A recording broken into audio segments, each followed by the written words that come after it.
Just like Jesus, we are invited to enter our Lenten desert for 40 days. And I think that most of you already know that we have been blessed this year with a seminarian intern.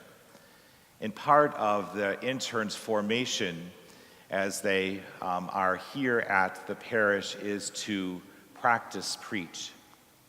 So 6 times on Sundays, they are invited to reflect for the Sunday assembly. Their reflections are recorded. And like so many things in the seminary, they have the joy of being critiqued, not only by their professor, but by their classmates on the Wednesday following. The bishop has allowed this experience to occur in their seminary internship parishes. So I invite Alex Clark to come forward and to offer his reflection on our scriptures today.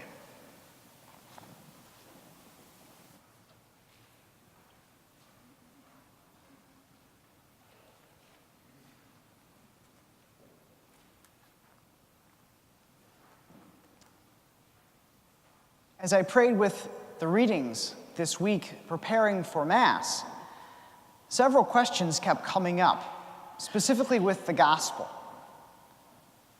It seems somewhat confusing to me, hearing today's gospel in light of what had happened just previously. Jesus had just been baptized in the Jordan, and afterwards he's praying on the side of the river, and the Spirit descends down upon him. And he hears the voice of his Father saying to him, "You are my beloved Son. In you I am well pleased."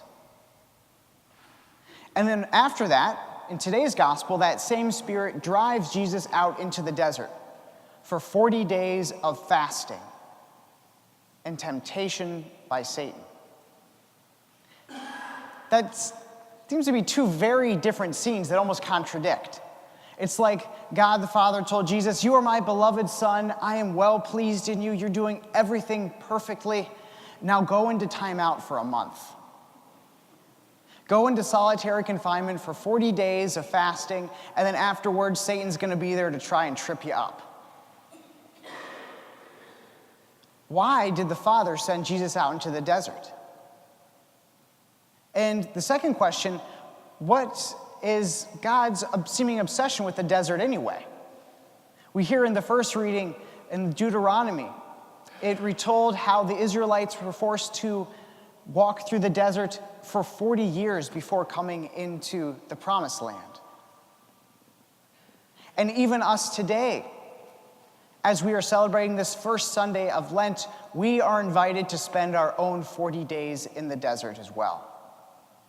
I think of as well as those who are here, the catechumens and candidates who are preparing to enter into the church at the Easter Vigil. This time of Lent comes from the very beginning of the early church's understanding of that desert, where those who desired to enter into the church spent 40 days of preparation before they were able to come into the church. And during Lent, we enter that same desert with those in RCIA. So what's with God's fascination with the desert? It doesn't seem all that great. A place of emptiness, seeming isolation, it's barren. What's so good about it? Why are we called to spend 40 days there with Jesus? I think in today's gospel, Jesus gives us the answer to that, and he shows us the heart of what the desert really is. The desert is not a place of emptiness. It is not a place of loneliness or isolation or barrenness. Jesus shows us the true heart of the desert is actually the place of the most radical and profound encounter possible. A desert is a place where we are opened up to authentic love. Because in a desert, that seeming barrenness takes away everything that we can hide behind. The desert takes away all of the things that we put in front of ourselves and allows us to enter into a real encounter with God. The Son has a way of wiping away the makeup off of our hearts, all of those false identities, the things that we do, our achievements, all the things that we've produced. The desert does not care about our reputation. The desert forces us to stand before God as we truly are. And that is where we have an authentic encounter with God.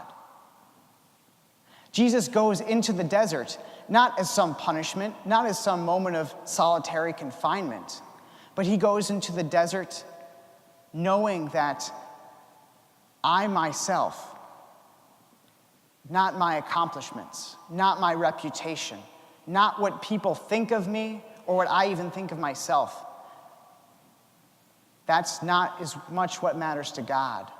God doesn't care about what I've done. God cares about me. Jesus knows I am enough for my Father by myself. And he stays in the desert and invites us there today and tells us we are enough for God. You are what God desires, not your accomplishments or trophies. And God calls Jesus there not just to show us that, but from the desert, Jesus teaches us that even though there may be times it feels like empty, barren, and desolate, God is enough for us as well. Jesus stays in those deserts for 40 days knowing that, God, you are enough for me, just like he is enough for us. And during this time of Lent, our practices of prayer, fasting, and almsgiving are meant to allow us to recognize places in our lives where we may not actually trust that God is enough for us. Because if we take a step back, we'll recognize that there may be places in our own lives where, while we may say it or think it in our heads, deep in our hearts, there are plenty of places that I know the infinite God doesn't seem to be enough for me. There are those habits, those things that I like to do, the things I think I can't be happy without. And the desert forces us to recognize those. The desert isn't about going into 40 days of making ourselves feel miserable. The desert is about 40 days of recognizing and showing God there are things in my own life that I feel miserable about, and letting God see those. The desert in this time of Lent forces us to stop telling God, here's what I did, here's what people think of me, here's what I can do. The desert invites us to tell God, here's who I really am. Help me. Because that's what God truly desires. But that can be horribly uncomfortable. It can be very scary to tell God what is actually on our heart and on our mind and not what we think he wants to hear from us. But that is why Jesus stays in the desert, to help us and to show us, and to teach us that authenticity and honesty before God. Saying to him, God, I know I'm supposed to pray more during this time of Lent. I know it's a good thing and you call me to be with you, but Netflix is a heck of a lot more entertaining than you, God. I'm sorry. Help me. I know I'm called to spend time with my family, with people that maybe I struggle to get along with. But God, I know you want me to do that, but I feel so much more connected on Snapchat than I do with anyone else, so I really don't want to do that. Help me. Because when we come before the living God, it opens us up to something that's terrifying as true happiness that's outside of our control. A happiness and freedom that's beyond anything that a remote control, a television screen, a wallet, or even a late night trip to the refrigerator can satisfy.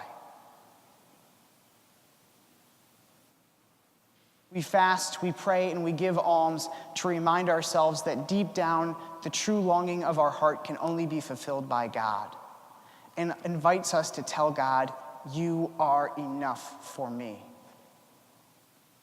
So when you really want to make that comment, you really want to make that joke, you really want to say that thing that is going to be so funny,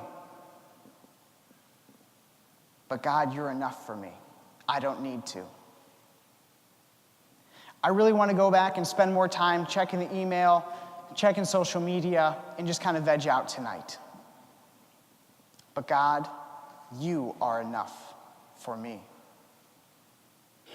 I really can't stand that person at work. I do not want to have to go and spend the rest of this day in these meetings with him. But God, you are enough for me.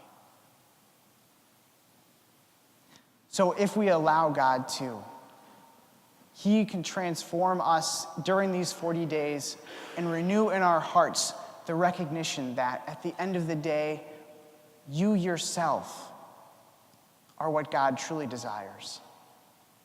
And God himself is what we truly desire. You are enough for him, and God is enough for you.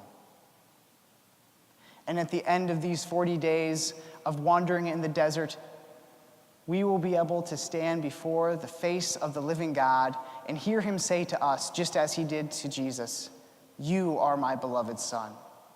You are my beloved daughter. In you, I am well pleased."